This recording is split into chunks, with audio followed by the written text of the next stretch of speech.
بسم الله الرحمن الرحيم قل هذه سبيلي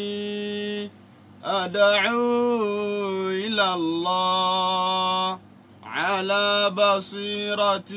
أنا ومن اتبعني وسبحان الله وما أنا من المشركين. أيا طيب الأسماء يا من هو الله ومن لا يسمى ذلك الاسم إلا هو ومن كل ما نشكو يا رب عافنا كأيوب إذ عافيته بعد بلواه فمن كان من ربي فإنك ربه ومن كان من مولاه فإنك مولاه فأنزل علينا المن يا من بمنه على قوم موسى أنزل المن والسلوى على قوم موسى أنزل المن والسلوى. أعوذ بالله من الشيطان الرجيم بسم الله الرحمن الرحيم. Akí gbogbo àwọn mùsùlùmí ní gbogbo ààyè tí a ti ń gbọ́ wá bí ta ti ń wà yí pé assalamu alaikum wa rahmatullahi wa barakatuh. Wa alaikum assalam wa rahmatullahi wa barakatuh. Akíra wa ní kíkí ọlá èyí tá mọ̀ kíkíra nínú ọgbà àlìjánnà. Akíra wa káàbọ̀ sí eré ètò yín ètò Al-Basira èyí tó mọ́ gorí atẹ́gùn ní dédé àsìkò tí a wà yìí. Ètò náà ti bẹ̀rẹ̀ pẹ̀lú ìyọ̀ǹda Ọlọ́run. Ẹ jẹ́ kí a farabalẹ̀ ká mọ́ fọkàn bá ìdánilẹ́kọ̀ọ́ náà lọ.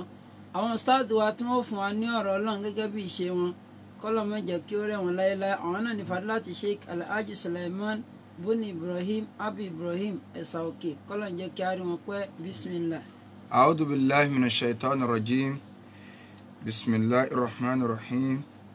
Alhamdulillahi wassalatu wassalam ala ashrafil mursalin Muhammad ibn Abdullah sallallahu alayhi wa sallam وعلى آله وأصحابه ومن سلك مسلكه وناج منهجه إلى يوم الدين وبعد adúpẹ́ lọ sí ọ̀dọ̀ Ọlọ́run alhamdulillah atọrọ àlékún ìkẹ́ fún aṣíwájú ẹ̀dá anabi wa Muhammad ìkẹ́ Ọlọ́run kó máa bá anabi àti àwọn aráalé rẹ̀ àtàwọn sàhábà rẹ̀ àti gbogbo àwọn mùsùlùmí tá à ń tẹ̀lé ojúpọ̀nà tí anabi wa sallallahu alayhi wa sallam tó filẹ̀ títí ó fi di ọjọ́ tó yẹ pé la yanfa'u fi malun wala banun owó ọmọ kò ní ṣàǹfààní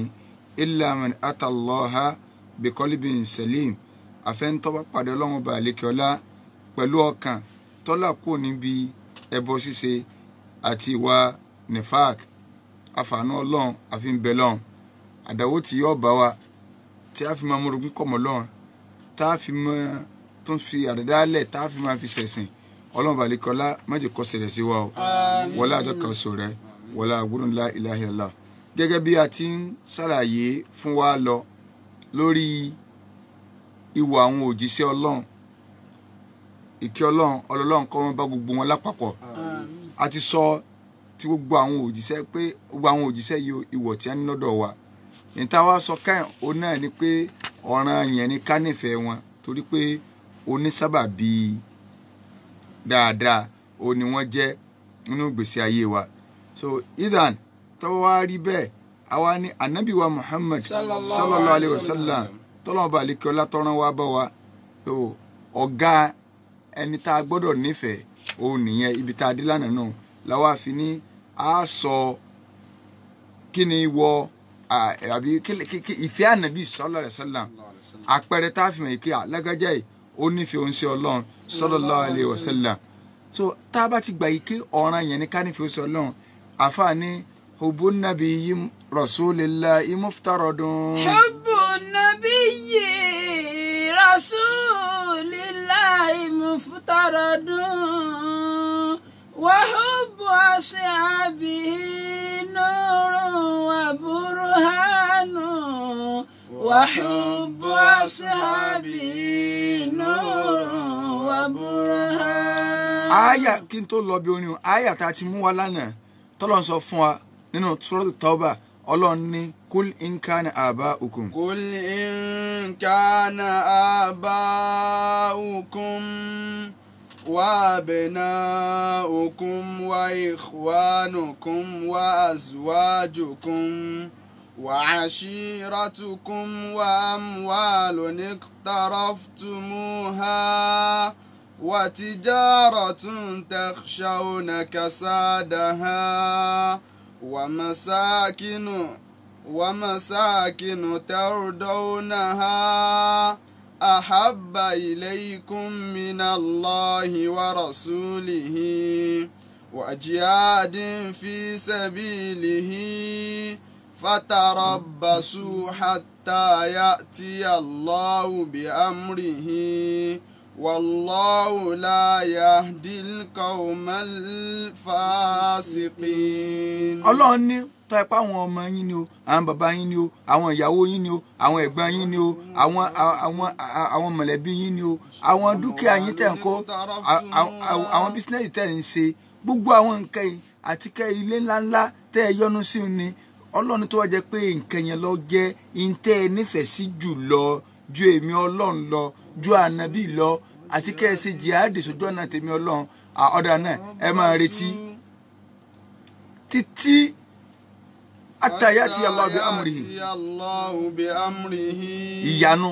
tí tèmi Ọlọ́run ó fi dé pẹ̀lú àlámọ̀rí mi kí àlámọ̀rí mi ìyà fún gbogbo ẹni tó jẹ́ pé àwọ̀ gbáyà rẹ̀ kì í ṣe ìfẹ́ ànábì lọ́wọ́ à ń bẹ̀ Suratu Tawbah láyà tá a kà yìí ṣé ńgbà táwọn afá wa rí bá làwọn afá fi sọ pé òbú nàbí yìí Rasulillahi muftaradun ká nífẹ̀ẹ́ ànábì ọ̀ràn yẹn ni o kì í ṣe pé so wọ̀ wà ó bu ashabihi nurun wa burhanun so ká sì nífẹ̀ẹ́ àwọn sàbẹ́ ànábì ẹ má bù sàbẹ́ mọ́ alihamudulilayi pé gbogbo àwọn tí ń bù sàbẹ́ Ọlọ́run gbéṣẹ́ mi ìlẹ̀ ń lọ́wọ́ tí ẹ ń ran so ẹ má bù sàbẹ́ so ẹ má bù tẹ́ ẹ bá ti lè ń bù sàbẹ́ àwọn tí ò tó yín tí ò yẹ kí wọ́n máa wẹnu sáwọn àfàlà ó ní wọ́n kàdá máa wẹnu sí ẹ lá o bí àwọn olùkọ̀tàn kan àwọn kìnnìkan so torí pé náà ti ta sí àwọn tí ò yẹ kẹ́ ẹ ta sí Ọlọ́run á máa fi èyí yàn sí ọ̀dọ̀ àwọn èyẹ tí ò tó yàn àfààní òbúnàbí yìí. òbúnàbí yìí Rasulillahi muftaradun. bí kọ́mọ olórin wọ́n máa yẹpẹrẹ àfà tẹ́ bá wo àfà tọmọ olórin náà bá yẹpẹrẹ àbọ̀mọ eléré ẹgbẹ́ kẹ́ni náà ti lọ yẹpẹrẹ tí ò yẹ kó yẹpẹrẹ ni. òbúnàbí yìí Rasulillahi muftaradun. ọ̀ràn yẹn nu ibi tá a ti lọ nù so táwa wá sọ pé a fẹ́ anífẹ́ ànàbí àti màkọ́ràn yẹn ni kí wàá ní àpẹẹrẹ táàfin mọ̀ kí lágbájá yìí ó nífẹ̀ẹ́ ànàbí sallallahu alayhi wa sallam àkọ́kọ́ táwọn àfáà ká òun náà ni as-sam'u wat-ta'a ẹ̀ńtà mọ̀ pò nífẹ̀ẹ́ ànàbí ẹ̀ rí i pé yóò máa gbọ́ ẹ̀ńtà ànàbí bá sọ yóò sì máa tẹ̀lé kéèyàn máa kéèyàn kó nífẹ̀ẹ́ ànàbí sì ní ó ṣe nǹkan kò ṣe sẹ́yìn kò ta sí ọmọ tí ń sọ fún bàbá rẹ̀ yìí ké dádì mi mo nífẹ̀ẹ́ yín o ṣùgbọ́n kò sí ní tẹ́ ẹ ní ṣe tí màá ṣe ẹ rí i pé ìdí àwù lásán náà ìfẹnu pé nǹkan tí ò dénú táṣán tẹ̀lé èèyàn bá wọn ké ànábì iná síwájú wa kéde gbogbo wákàtí orí ọmọ dá bí Muhammad dìde dúró máa yà dìde dúró ọlọ́wọ́ dìde dúró ànábì sì ni ó ṣe báyìí ó ṣe báyìí ànábì ni ọ̀háyàwó ọ̀ha ànábì ni òfin gbẹ̀lẹ̀ òfin gbẹ̀lẹ̀ ànábì ni kéṣokòtò rẹ ọmọ kọjá kókósẹ̀ ó ṣe ànábì ni obìnrin kọ́wọ́sọ kọ́balẹ̀ ìwọ ọ̀wọ́ àwọn ọmọ rẹ bóńfò ni à ń wọ̀ káàkiri so o sì lọ onífẹ̀ẹ́ ànábì. sallallahu alayhi wa sallam. ńgbà tó sọ gbàdúrà ọ̀rọ̀ ń kalẹ̀ so ànábì ni ọmọ gbowó èlé ọ̀ ń gbà gbogbo àwọn nǹkan yìí ànábì sọ àdúrà ọ̀rọ̀ ń kalẹ̀ ọmọ ẹlòmíì tẹ́ ẹ bá rí i ká ìyá alágbájá àwọn náà wọṣọ táwọn ọmọ rẹ wọ̀ káàkiri ká pólì lọ́wọ́ àní ẹ máa gbọ́rọ̀ burúkú ẹ̀ tó wọn fún gbàjú so ṣé pólì ló ní kọ́ ya wèrè ọmọ yìí mà ti ń gbọ́sọ̀ ọkọ ẹ̀ kọ́ọ̀sì ti ń ṣe ní nọ́ọ̀sì ní sẹ́wọ̀n ó ti rẹ òbí mi ìbáwọn tó bá jẹ́ pọ́ ọba nífẹ̀ẹ́ ànábì nítòótọ́ àpẹẹrẹ àkọ́kọ́ tá a rí lára rẹ ni pé as-sam'u wat-ta'a ọlọ́ni kul in kuntum tuhibbuna Allah. in kuntum tuhibbuna Allah fattabi'uni yuhbibkumullah. Ọlọ́run ní wà nàbí bá ń sọ fún wa pé tó bá jẹ́ pé lóòótọ́ lẹ bá lẹ́ nífẹ̀ẹ́ Ọlọ́run èmi ni ẹ tẹ̀lé sẹ́fẹ̀rẹ̀ nífẹ̀ẹ́ Ọlọ́run nífẹ̀ẹ́ Ọlọ́run ní ànábì ní kẹ́ ẹ tẹ̀lé so tẹ́ bá ti wá tẹ̀lé ànábì èmi Ọlọ́run ṣe wà nífẹ̀ẹ́ yín so inú àyà mi Ọlọ́run ní Suratul Nur àyà 63 Ọlọ́run ní falyahdhari alladhina yukhalifuna an amrihi an tusibahum fitnatun aw yusibahum adhabun alim. Ọlọ́run ní gbogbo àwọn tí wọ́n ń yapa àṣẹ ànábì Ọlọ́run ní falyahdhari kí wọ́n lọ ṣọ́ra o kí wọ́n lọ lè ṣọ́ra o torí kó tó di pé fìtínà ó dé bá wọn tí wọ́n máa rí àpẹẹrẹ páwọn yapa ànábì láyé ń bì tí wọ́n ti máa rí àwọn gọ́ọ̀ máa rí wọ́n ó rí Ọlọ́run ó jì kí n rí ká òun sì yapa ànábì Ọlọ́run ní aw yusibahum adhabun alim tàbí kí bí n bá tiẹ̀ wá jẹ́ wọ́n mọ̀ láyé wọ́n ń bọ̀ àkàn ìyà ẹlẹ́tẹ̀ẹ́ lérò lálẹ́ kìámà ẹnìkan ọ̀dán wò rí kọ́mọ̀dẹ̀ tán kódà àwọn sàábé tó jẹ́ wípé Ọlọ́run nífẹ̀ẹ́ wọn Ridwan alayhi ajma'in Ọlọ́run nífẹ̀ẹ́ wọn yìí sí ìtakọ̀sí ànábì ó fẹ́ súnmọ́ bí ẹni pé wọ́n sì nǹkan gbọ́yé lórí ntànàbí sọ fún wọn Ọlọ́run ò gbójú bó kú òun bẹ́ẹ̀ fún wọn bó ṣe nífẹ̀ẹ́ wọn tó ànábì ní ogun Udu ẹ mọ̀ kó lórí òkè yìí o tí màá fi sọ pé kẹ́ ẹ kó òun bẹ́ẹ̀ a sì wà lójú ogun ni àwa wọ́n ẹnì tán àwọn wá wò pé àmọ́ akú ti wọ́n ẹnì ànábì kò sí nítorí àwọn ọ̀tá náà la fi dúró bẹ́ẹ̀ sọ ànábì ọ̀rẹ́ tí sọ wọn kó wọ́n kó òun bẹ́ẹ̀ wọ́n kẹ́ sọ̀kalẹ̀ ni àwọn àfáà ní inú reason tó wá behind the bọ́ọ̀lù ọ̀hún ṣe fi sáwọn kẹfìrí lọ́kàn kí wọ́n gba ọ̀nà ẹ̀bẹ̀ wọlé padà lẹ́yìn ìgbà tá a ti jẹjà tí ẹ ti sá lọ tán wọ́n kẹ́ gbàbẹ̀ wọlé ibi àwọn mùsùlùmí ti wà sálẹ̀ tí ẹ ń sa nǹkan ogun báyìí ní ẹ kẹ́ gbàbẹ̀ wá wọlé sáà mùsùlùmí la tó fi jẹ́ yí pé kìnnì kan pàdídà ńlájà òun ni ó ṣẹlẹ̀ so wọ́n ní tó bá jẹ́ tọ́jà ọgọ́rọ̀ ẹ̀mí lọ́lọ́ sí i tó bá jẹ́ wípé Ọlọ́run bá jẹ́ ọ̀jẹ̀ lọ bẹ́ẹ̀ ni a jẹ́ pé téèyàn bá yapa ànábì yóò rí yẹn yọ ṣùgbọ́n tọ́lọ́run bá kàn fi ṣẹ̀kọ́ fáwọn sàbẹ̀ pé nígbà tí ò tí ì ní ẹkú mẹ́tẹ́ ẹkú òun jíjẹjà tí mo kọ́ mọ́ yín change ẹ̀ lónìí ẹ̀mí ọ̀pọ̀lọpọ̀ ẹ̀mí ọ̀wà lọ sí i kí ẹ má bàa jẹ̀yà mi wájú Ọlọ́run mọ́ torí kò tí ì ní ẹkú ẹ sì rí i pé ń tọ́ ṣẹlẹ̀ yẹn kò sẹ́ni tí ò lè ṣẹlẹ̀ sí wọn ò mọ̀ kó intentionally àwọn kẹ́ òkà síbà ti wí ní ogun kẹ́ ogun ṣe bí ọkẹ́ nìkan dúró bí náà ni ṣe bí àwọn yẹn ti bọ́ sálẹ̀ yìí àwọn kẹ́kọ̀ọ́ ń bẹ̀ so kọ́lọ̀ balẹ̀ kọ́lá kọ́ bá ní yọ́nú sí wọn so àwọn àyà ìlà fi ń rí i ké ọ̀ranyàn òun ni kí ni o òun ni kéèyàn o kọ́ máa tẹ̀lé ànábì kọ́ máa gbọ́n tànábì bá sọ kó sì máa tẹ̀lé àpẹẹrẹ ìnífẹ̀ẹ́ oúnṣẹ́ Ọlọ́run sallallahu alayhi wa sallam kódà bẹ́ẹ̀ bá rí ọ̀gọ̀rọ̀ àwọn sọ̀hábà ẹnìkan wá gbé nǹkan fànàbí ìjọ kan so nígbà tá a wò kí ló gbé wá ọlọ́gbé pásọ ẹ̀mú wá oríṣiríṣi tí wọ́n ti dì ohun ọmọ ara oko ní kọ̀mọ̀kọ́lọ́ ti sọ ọtí dé wọ̀ wà náà níbi àti gbé nǹkan rẹ̀ àníbí ni kí ló gbé dé ó ní ọtí ni àníbí ni wọ́n ti sọ dé wọ olóhùn wá fún wa ànábì lẹ́bùn ni bùbúkú lélẹ̀ báyìí ní ìṣó ti dé wọ arákùnrin bára gbé tí sí ẹni tí ẹjọ́ wá létí ànábì ni kí ló wí ó ní ní tí mo sọ fún ni pé kó sáré lọ bá ń ta lọ́jà kó bówó bánàbí ọba gbà kó bówó ànábì ni tọ́lọ́ ń bá ti wá ṣe nǹkan léèwọ̀ èèwọ̀ ni kéèyàn ta oníṣẹ́ ìwọ̀ ni kò wọ́n mọ́ bó ṣe bọ́ bẹ́ẹ̀ nu ojú ẹsẹ̀ kò dàgbà sí táwọn ọ̀sẹ̀ wà ẹ̀mọ́ iye ọ̀fin Ọlọ́run tó ti ń gbọ́ tó ń dàgbà sí ojú ẹsẹ̀ ní ń fi ìpà sí ó di gbàgbà ìgùgù àwọn tọ́lọ́ ń lò ń yọnu sínú radiyallahu anhum ajma'in so kọ́lọ́n balẹ̀kọ́ ajma'in kọ́lọ́n balẹ̀kọ́ lákọ́bá ni yọnu sí wọn lápapọ̀ àwọn èèyàn wà áyà pé ẹ mọ́ kọjú síbi tẹ́ ń kọjú sí mọ́ ẹ kọjú sí bòmíì ẹ kọjú sí kíbla ọ̀sẹ̀lẹ̀ àwọn kò tí ì gbọ́ àwọn sàbẹ̀ kan tó kírun pẹ̀lú ànábì àwọn ti gbọ́ pé ànábì sọ pé ibi là mọ̀ kọjú sí o àwọn ń lọ wọ́n bá àwọn èèyàn kan lórí ìrun tí ń kírun lọ́wọ́ ládùúgbò tiwọn wọ́n sì ń sọ wọn pé nǹkan mà ti sọ kálẹ̀ ike ká má kọjú bẹ́ẹ̀ mọ̀ pé ká má kọjú sí Káàbà orí ìrun yìí náà ni wọ́n wà àwọn òdu òkìtàn o tí wọ́n fi ń tọ́nù tí wọ́n fi ń kọ ọ̀rọ̀ pé kàn gbọ́ wọn ọ̀rọ̀ ànábì kan sọ báyìí o sallallahu alaihi wasallam tọ́lọ́mbà ló ń yọnu sí ẹ gbogbo ohun tí wọ́n ṣe tí wọ́n fi dẹnu ìyọnu nù àti bẹ́ẹ̀ bẹ́ẹ̀ lọ tá a máa rí fàyọ nínú àpẹẹrẹ àwọn sàhábà tí ó jẹ́ wípé bá nàbí bá ti sọ̀rọ̀ báyìí ojú ẹsẹ̀ àbẹ̀yẹn bá gbọ́rọ̀ Ọlọ́run wọn ò dàgbà sí rárá ìtumọ̀ pé wọ́n nífẹ̀ẹ́ ń sí Ọlọ́run nù ẹni tá a bá nífẹ̀ẹ́ tó bá ti sọ̀rọ̀ ayé yiri ẹ̀ wò mọ̀. tasir rasula wa anta tudhiruhu bahu. àfa ọ̀nyapọ̀ òjíṣẹ́ ó sì ń sọ pé ó nífẹ̀ẹ́ rẹ̀ ké ànábì ni kódà ọkọ̀ wájú mọ́tò rẹ̀ ọ̀la ànábì là ń lò.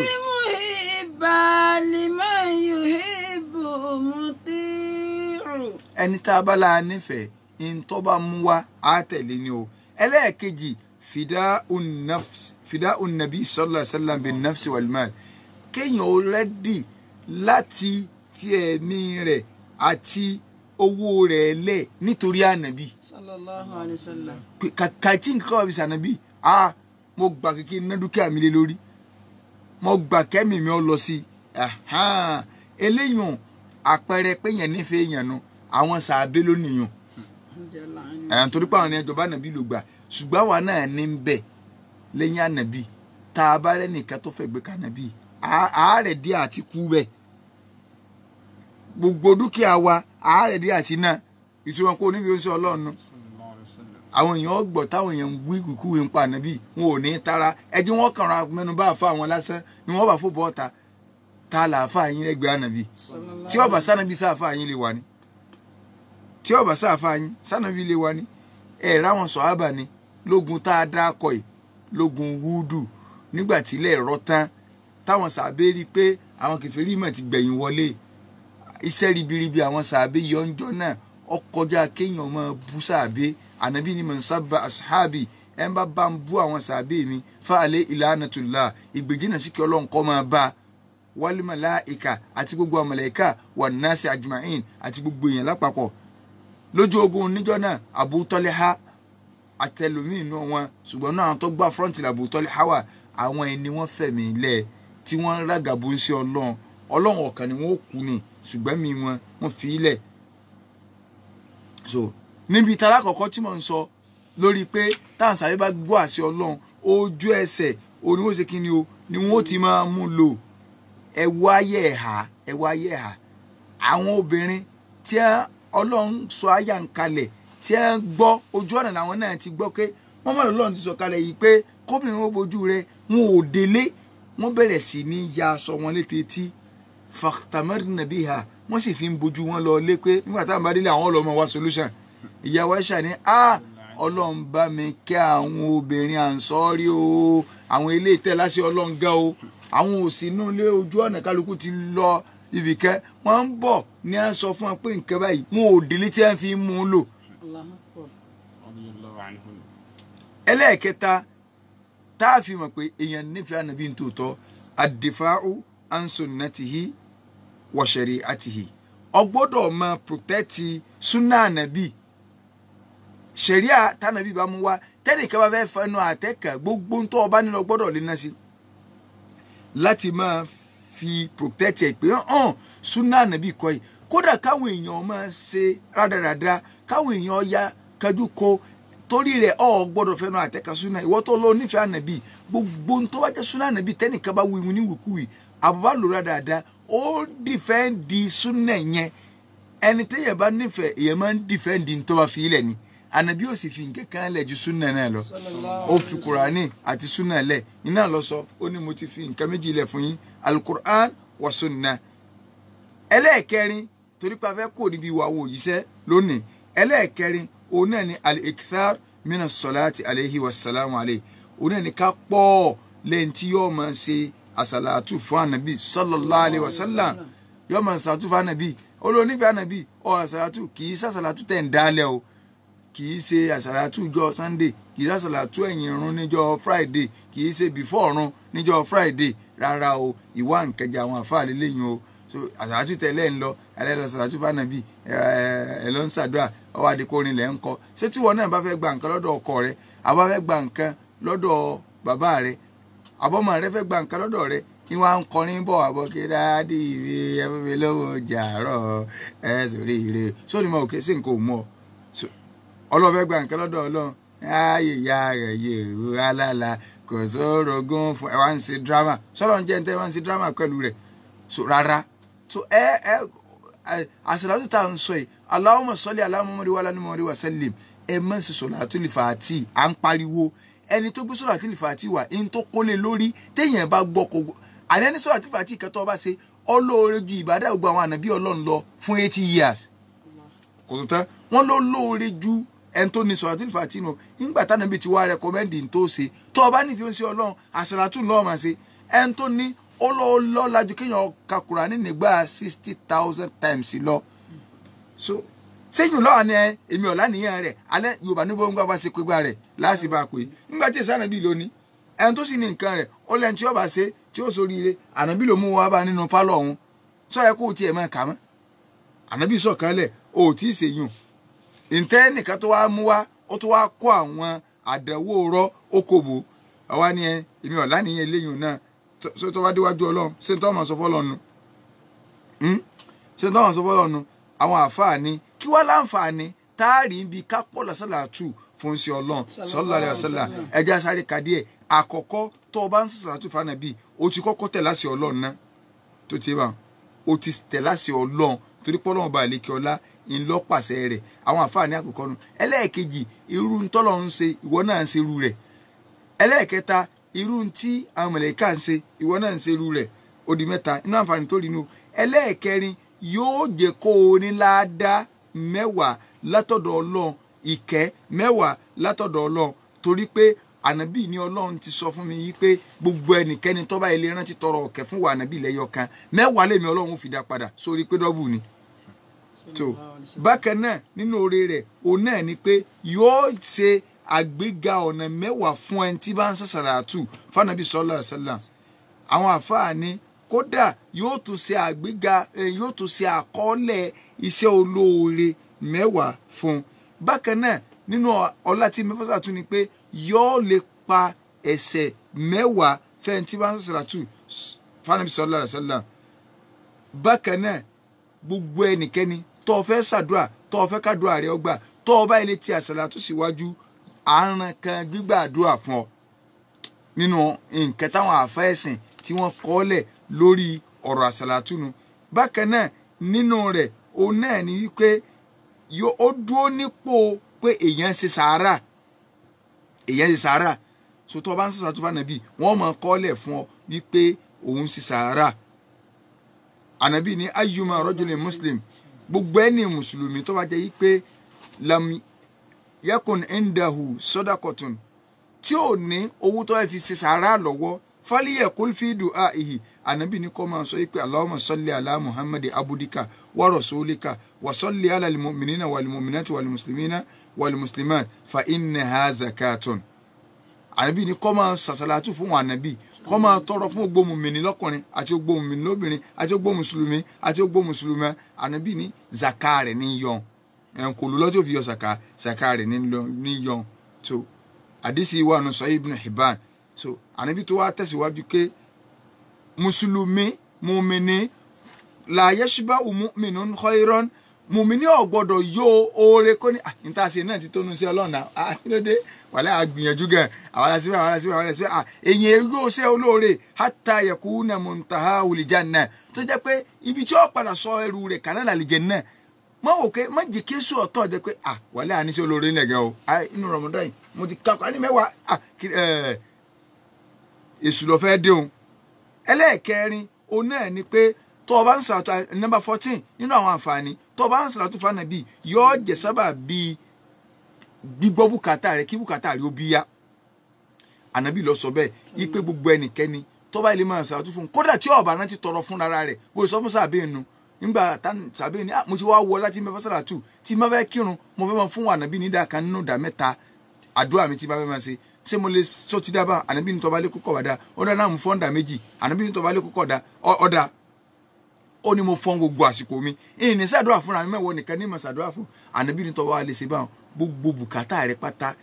ní gbogbo tí máa ń wà lẹ́mìí èèyàn lé ayé ń bì Ọlọ́run ó sì bá bíyà rẹ̀ Ọlọ́run ló sọ bẹ́ẹ̀ fún mi pé tó o bá lè ṣe tó o ṣàdúrà fúnra rẹ ju èmi nìkan lọ gbogbo tí ń pọ̀ láyàláyé òun àti gbogbo ìlàhílò àlìkàmà Ọlọ́run ó bọ̀ gbé kó ń bẹ látara ẹsẹ̀ sàtò fún ànábì wa Muhammad sallallahu alayhi wa sallam so àtàìmọye nǹkan míì tí àwọn àáfà tí wọ́n kà kódà nínú táàfi kẹrin ni pé gbogbo ẹnikẹ́ni tí bá ń sàlátù fún ànábì wọ́n ti yọ kúrò nù ahun tọ́lá ànábì ní kò sẹ́ńtọ́ láhun tó ẹni tí ẹ dá akọ mi tí ò lè ṣe sallallahu alayhi wa sallam tí ò lè ṣe fún ẹwu ọlá tí ń bẹ fún àsàlátù sọ wá dá kéèyàn tó wá lọ sèmí tí wọn ó tún fi kọsẹ̀ ilẹ̀ fún yẹn yá a máa ń ṣe sọ̀látù Ibrahimiyya tàbí kọ́ ọmọ sọ wípé Allahumma salli ala Muhammadin wa ala Muhammadin wa sallim so ìtọ́ wa parí rẹ̀ nínú àpẹẹrẹ táàbù mọ̀ pé èèyàn nífẹ̀ẹ́ Ànábì sọ̀sálà òun náà ni qatlu man sabbahu aw shatamahu aw la'anahu níbi tó bá jẹ pé ṣẹ́rí àwọn ti ń lò tẹ́nìkan bá ilé bú ànábì àwọn